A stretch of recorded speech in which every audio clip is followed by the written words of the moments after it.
The 2-day hot spring trip wasn't enjoyable at all. I was constantly worried about my daughter. So, the evening I returned, I straightaway rushed to my daughter's room and scooped her up from the cradle. "Oh, my sweetheart, I missed you so much. Did you miss Mommy?" I kissed her forehead gently. But she started crying loudly. Alarmed, I turned on the light, only to discover a large bruise on her forehead. "Blake!" I called my husband while rushing to the living room, where he was playing a game. He glanced at me over his shoulder. "What happened to her forehead?" I asked. "Oh, she bumped it. Relax, it's nothing serious. Kids get bumps and bruises all the time," he said nonchalantly. "This big bruise?" I suppressed my anger, cradling my daughter and softly stroking her forehead. "This is your idea of nothing serious? She's only 1 year old, Blake. You're overreacting." He put down his glass of whiskey. "Don't forget, I broke my leg when I was 3. She has my alpha blood, she's strong. This little bump is nothing." "Strong?" My voice trembled. "She's a preemie, Blake. Her body is fragile, and she has colic." "I'm not dismissing your concern," he replied, frowning. "I honestly don't know what happened. Ivy and I were taking care of her the whole time. Maybe she bumped into something." Ivy was my therapist, hired by Blake months ago at a high salary to treat my postpartum depression. This trip had also been her idea. "I'm calling Ivy to find out what happened," I said, grabbing my phone. "It's late." "You shouldn't disturb her," Blake replied hesitantly. "Ivy has done so much for you. Calling her now might make her feel like you're blaming her for not taking care of Ava properly." "But Ava is hurt," I said, clutching my daughter tightly as my anger boiled to the surface. "Nina, listen to me. It's late. Tomorrow, we can take Ava to the hospital for a checkup. You've just returned and need to rest." He pulled me into his arms, his embrace firm and familiar. Reluctantly, I nodded. The night deepened, and the house fell silent. Blake's breathing was steady, and my daughter slept peacefully in her cradle. Yet, I lay wide awake. I couldn't sleep, wondering how Ava got hurt. So, I put on a coat and tiptoed to the study room. There, I turned on the surveillance system and played the footage from 3 p.m. I saw Blake kissing my daughter in the living room and entering the bedroom, followed by Ivy after a few minutes. Ava then began crawling and accidentally bumped into the edge of the table. She was crying hard, but neither Blake nor Ivy walked out to check. What the hell were they doing inside? I fast-forwarded the video, and I found it was almost an hour Blake and Ivy took to come out. And as I watched Ivy's face, my chest tightened. Her face was completely flushed. I stormed back to the bedroom, yanking Blake out of bed. "What now?" His tone laced with irritation. "Tell me what you and Ivy were doing in our bedroom yesterday at 3 p.m. Why was Ava crying outside for so long, and you didn't care?" He froze for a moment but quickly regained his composure. "Ivy was discussing your condition with me. We had music on, and it might have been too loud for us to hear Ava crying.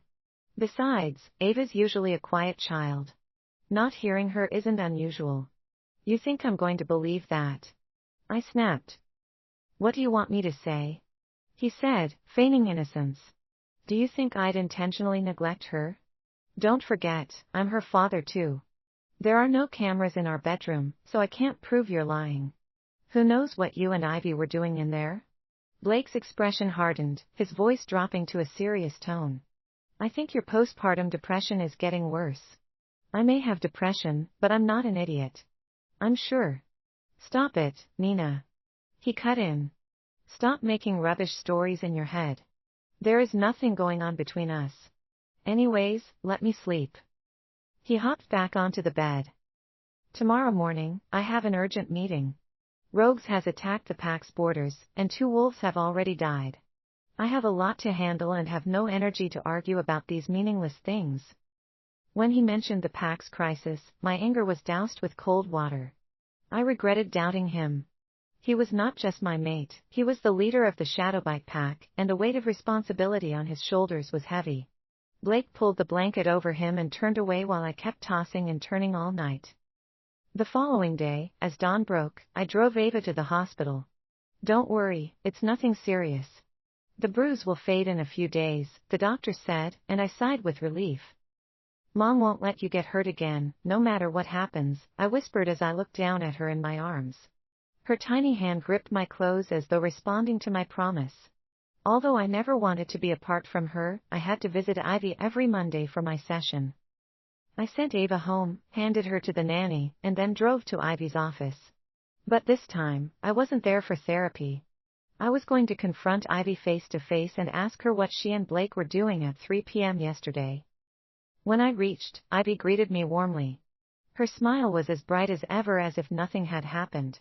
"Hi, Nina, how was your trip? Did you enjoy it?" she asked, hugging me. "I shouldn't have listened to your suggestion to go on that trip. Ava got hurt. Did you know?" I tried to keep my anger in check. "Oh, yes, I know, but it's just a small injury. You're overreacting. Kids fall all the time," she said, her voice calm and measured, just like Blake's words last night, which made me furious. "So you're saying it's no big deal?" I controlled my voice. "Fine. But there's one more thing you need to explain. That day, what were you and Blake doing in the bedroom at 3 p.m.? Why didn't you come out when Ava was crying?"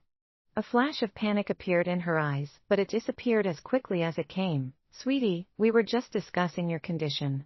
That's all." "Really? Just discussing my condition for an hour?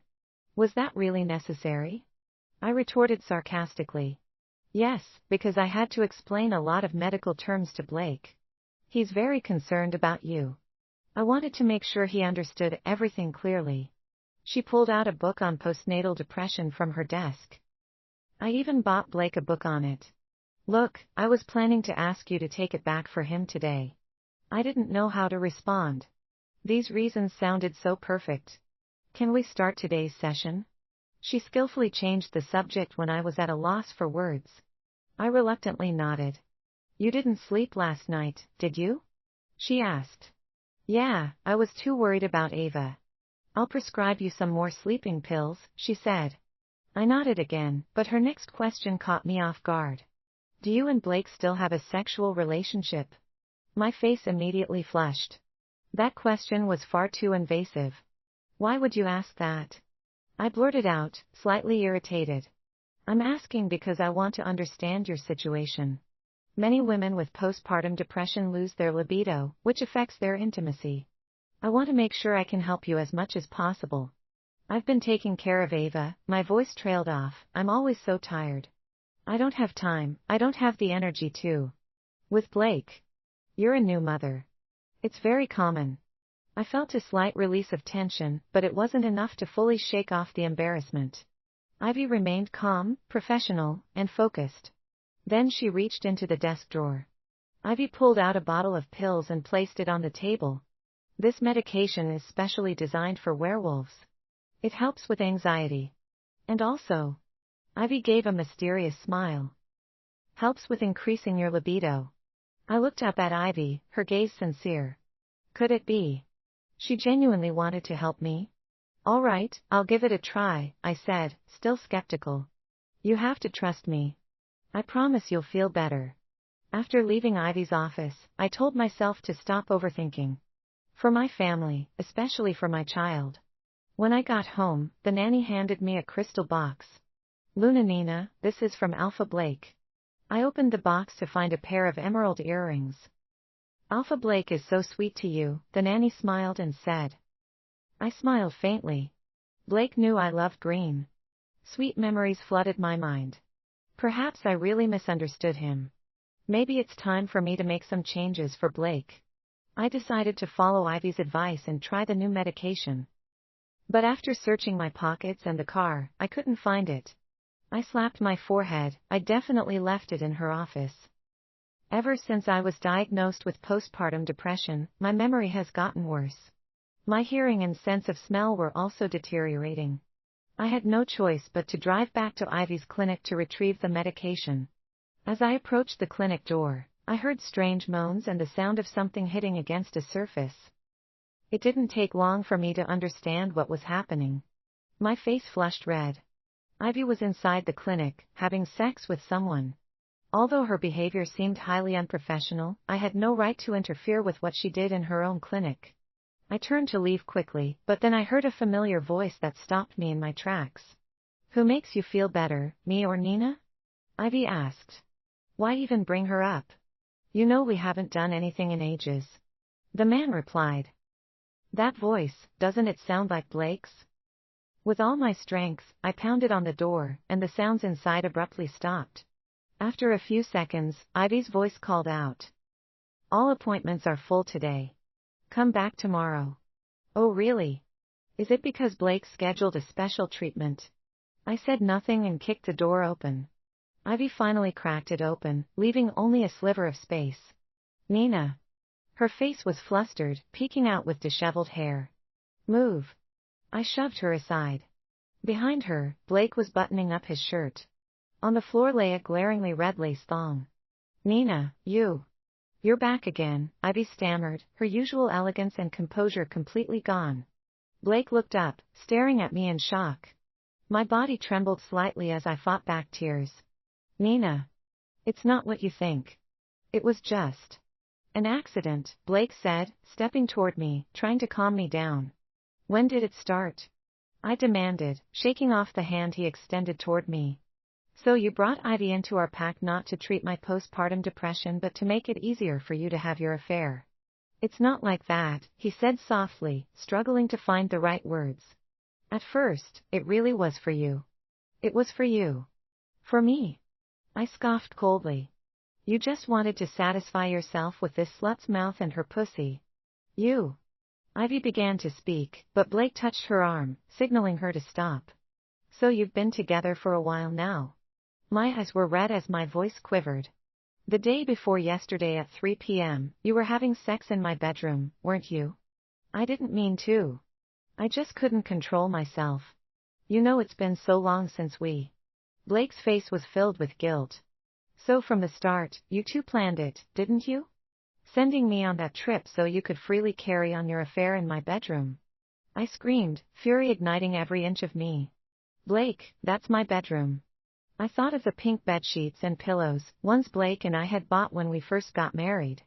A wave of nausea swept over me. I slapped Ivy across the face and was about to hit her again, but Blake grabbed my wrist. You're protecting her. I shouted. If you can't meet Blake's normal needs, what's wrong with me helping him? Ivy taunted. You're too anxious, too uptight. That's why you developed postpartum depression. Shut up. There are plenty of men in the Shadowbite pack without a sex life. Why don't you go help them? I snapped, glaring at Ivy. She was so furious she couldn't even respond. Ivy wasn't trying to destroy our family, Blake interjected. You're still my mate and the Luna of the Shadowbite pack. Ivy just wanted to help us. I'm a normal man, Nina. Like Ivy said, I need a normal sex life. Do you even hear yourself, Blake? Tears streamed uncontrollably down my face. You even let Ava get hurt just so you could sleep with her. You're unworthy of being her father. I'm going to reject you. Our loud argument echoed down the hallway, and curious onlookers began to gather. We should go home. Don't stand here letting them gossip about us, Blake grabbed my arm. The ones being gossiped about are you and Ivy, not me. I shook his hand off. My resistance seemed to attract even more attention from the crowd. Isn't Ivy Luna Nina's therapist? A woman whispered. This is so unprofessional. A therapist having an affair with her patient's husband. That's disgusting, another voice echoed, filled with criticism. I can't believe Ivy would do something like that, someone muttered. I went to her for therapy. Now I'm creeped out. What's the big deal? A man laughed quietly. Alpha Blake has always been a playboy. Haven't you heard the rumors about him in high school? Ivy heard these comments and didn't dare to say a word, hiding behind Blake. Blake's expression darkened, and with the authority of an alpha, he turned and ordered the onlookers. Get out of here. All of you. He then turned to me, his eyes glaring at me, and tightly held my arm. You've made your point. Now, come on. I struggled to get rid of his grip, but my strength couldn't match his. Postpartum depression had drained me physically and emotionally. He dragged me down the hallway, and I stumbled behind him, breathing heavily from frustration and exhaustion. When Blake dragged me back home, shame, betrayal, and helplessness intermingled. The nanny was holding Ava, looking at us with a hint of fear. Take Ava back to the nursery, I calmly told the nanny. Even though Ava was just 1 year old, I didn't want to argue in front of her. Werewolf children are more sensitive to changes in their parents' emotions than human babies. We'll talk in the bedroom, I said without looking at Blake, heading straight for the room. How dare you bring her into our home? And onto my bed. Do you remember? We picked this bed out together. Even the sheets and pillows were bought after we got married. I angrily yanked the sheets off the bed, tearing them apart. I remembered this bed. Blake had invited top-tier furniture designers to create a custom king-size bed just for me. Now, when I looked at it, all I could picture was Blake and Ivy fuck on it. Nina, I swear, it was just a moment of impulse. The only person I truly love is you. You'll always be my mate. I was a playboy before, but I've been loyal to you after we got married. Blake's tone softened. How dare you even talk about loyalty? I know I was wrong, but you have to understand, Ivy and I have no love between us. It was just physical. That's all. I swear, if you want, I'll completely remove her from my life. I'll never see her again. His words only fueled the fire of anger inside me. Once a cheater, always a cheater. I gritted my teeth. I want to reject you. Calm down first. We have Ava now, and this isn't just our problem. Ava needs a complete family. Are you really going to leave all of this behind? You abandoned us first. The moment you slept with Ivy, you abandoned us. Blake's expression grew complicated. The proud man finally lowered his head.